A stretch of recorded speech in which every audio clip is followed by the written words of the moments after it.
महामानव तथागत से लेकर जगत गुरु सतगुरु रविदास जी महाराज, भगवान वाल्मीकि महाराज, गुरु नानक देव, संत कबीर, गुरु घासीदास जी, संत गाडगे जी महाराज, नारायणा गुरु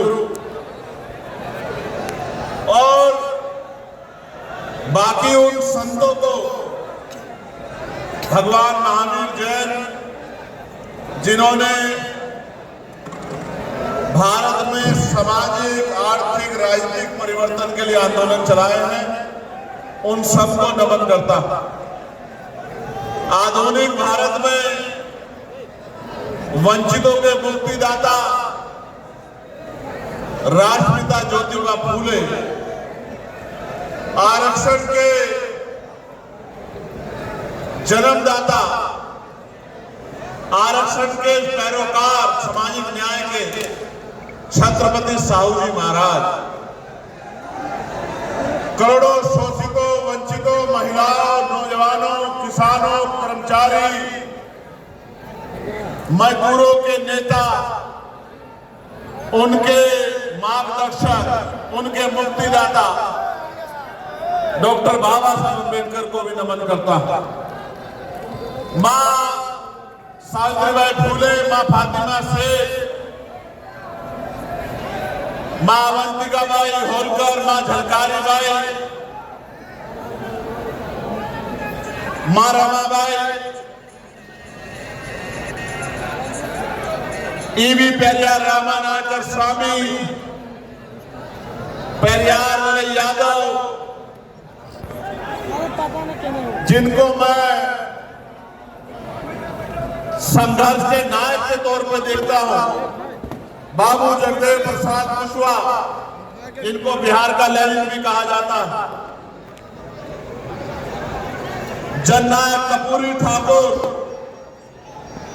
जिनको हम अपना नेता मानते हैं,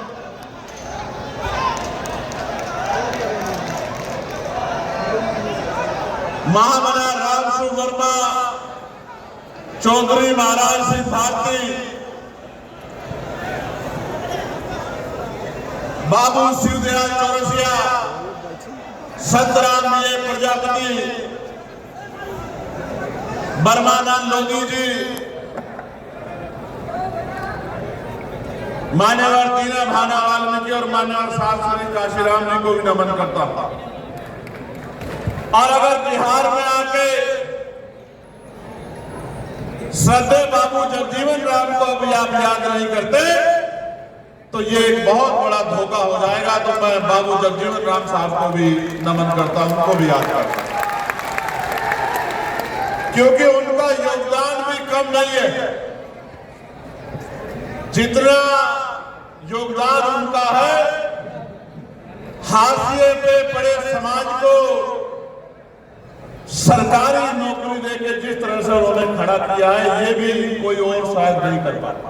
या ये कहिए कि संकल्प के किसी और नेता को इतना मौका ही नहीं मिला कि वो इस तरह के प्रयास को आगे बढ़ा पाता। मुझे एक पर्ची दी गई है जिसपे लिखा गया है कि भोजपुरी के ये 2 शब्द में जरूर कहूं।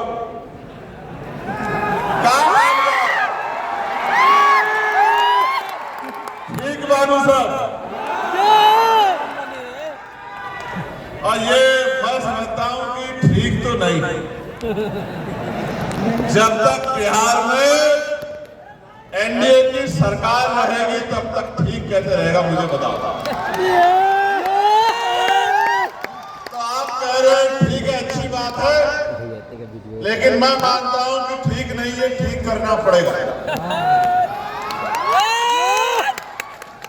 फिर मैं यहां से शुरू करूंगा कि संघर्षों के साए में घनघोर जवानी पलती है और इतिहास उधर झुक जाता है जिस और जवानी चलती है।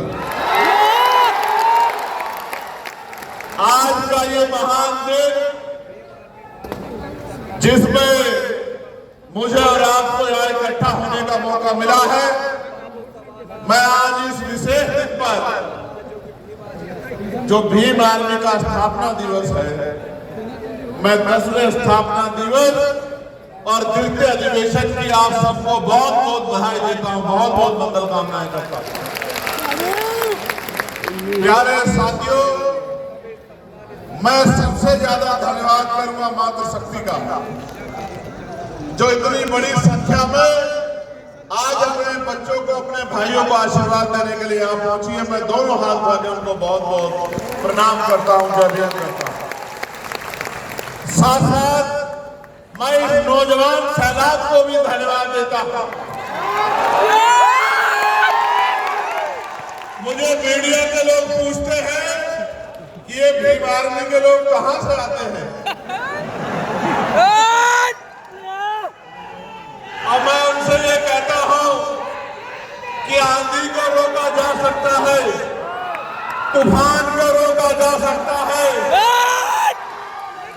सैलाब को रोका जा सकता है, लेकिन भीम आर्मी के योद्धाओं को नहीं।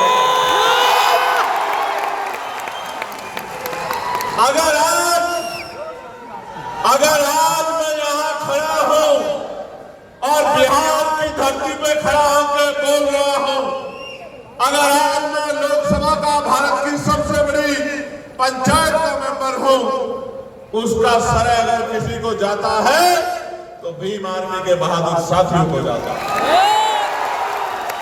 मैं इस मंच का भी धन्यवाद करूंगा। बहुत दिन पहले दिल्ली में बैठ के फैसला लिया गया, सीनियर टीम ने मुझसे कहा कि आपको बोधगया जाना है, बोधगया को मुक्त कराना है, बोधगया की शक्ति, बोधगया की ताकत को बौद्धिस्टों के हाथ में देना है। तो मैंने इनसे कहा कि एक बड़े आंदोलन की जरूरत है, और यह तय हुआ कि जून में 12 मई को एक बड़ा आयोजन होगा और दिन लाखों लोगों को लेके हमें बोधगया पहुंचना। लेकिन फिर देश में वार आ गई, हमारा देश, पहलगाम का हमला हमारे लोगों पर हुआ,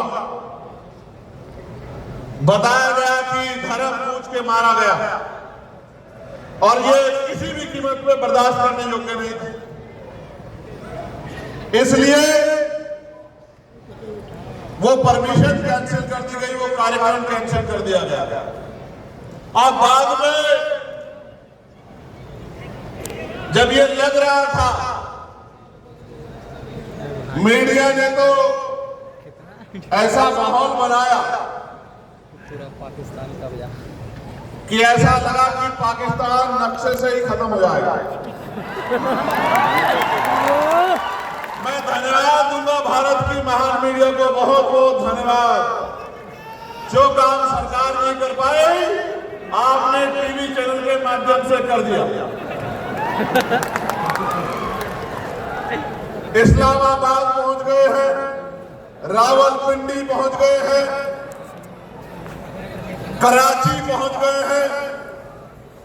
वहां के जो आर्मी चीफ थे असीम मुनीर, अगर थोड़ी देर और उनको मौका मिल जाता तो शायद आसिफ मुनीर को पाकिस्तान छोड़कर ही निकल जाता।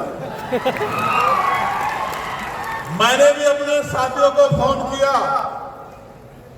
कि भाई सिचुएशन अच्छी नहीं है, कश्मीर में तो प्लॉट मिलेगा नहीं मिलेगा, लेकिन पाकिस्तान की तरफ जरूर ध्यान रखना।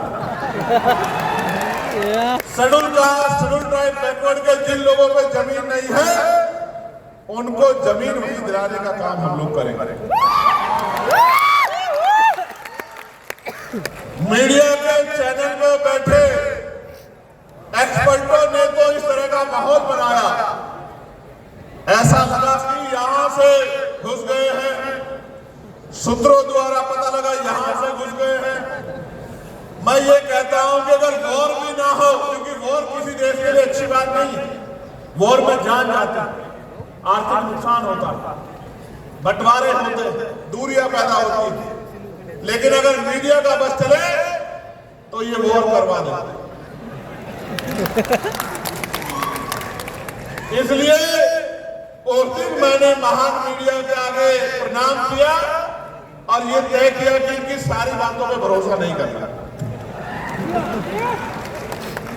प्यारे साथियों, आज हम ये अधिवेशन जो मैंने आपको विषय बताया कि 12 मई को जो कार्यक्रम होना था वो नहीं हो पाया क्योंकि वोट जैसी सिचुएशन बन गई थी, तो सीनियर कमेटी ने तय किया कि हम लोग अधिवेशन बिहार में करेंगे। और पूरी कमेटी, क्योंकि हमारे यहाँ लोकतंत्र है, पूरी कमेटी ने डिसाइड किया, तो हम लोगों ने इस बात को माना कि अधिवेशन बिहार में ही होगा। और अधिवेशन बिहार के भी बोधगया में होगा, लेकिन फिर से बोधगया में इतना बड़ा हॉल नहीं मिला क्योंकि अधिवेशन खुले में नहीं हो सकता। अधिवेशन तो हॉल में ही होता, कोई हॉल नहीं मिला इतना बड़ा, और फिर परमिशन को भी दिक्कत हुई। तो मैं सबसे पहले धन्यवाद दूंगा बिहार की पूरी टीम को, भाई अमर ज्योति जी को, जौहर साहब को, रितेश जी को, रामे प्रधान जी को और मेरे प्यारे भाई कमल सिंह वालिया जी को, जिन्होंने लंबे समय तक यहाँ रह के मेहनत करके इस अधिवेशन को सफल कराने का काम किया। और मैं अपने भीम आर्मी के प्रदेशों के नेतृत्व को भी धन्यवाद देता हूं, भाई हिमांशु जी को, भाई कुलदीप जी को, भाई जितेंद्र जी को, भाई अनिल जी को, भाई सुनील भरसिया जी को, जिन्होंने यहां पहुंचकर अपनी जिम्मेदारी को निर्वहन करने का काम किया। किस तरह से कार्यक्रम सफल हो इसमें उसने पूरी ताकत लगाई। कुछ लोगों को बोलने का मौका भी नहीं मिला, जैसे कुलदीप जी को नहीं मिला, समय कमी कारण, लेकिन मैं उनका धन्यवाद करता हूं। और मैं देश भर से चल के आए, किसी प्रदेश से 4 लोग, किसी 6 लोग, किसी 10 लोग, जो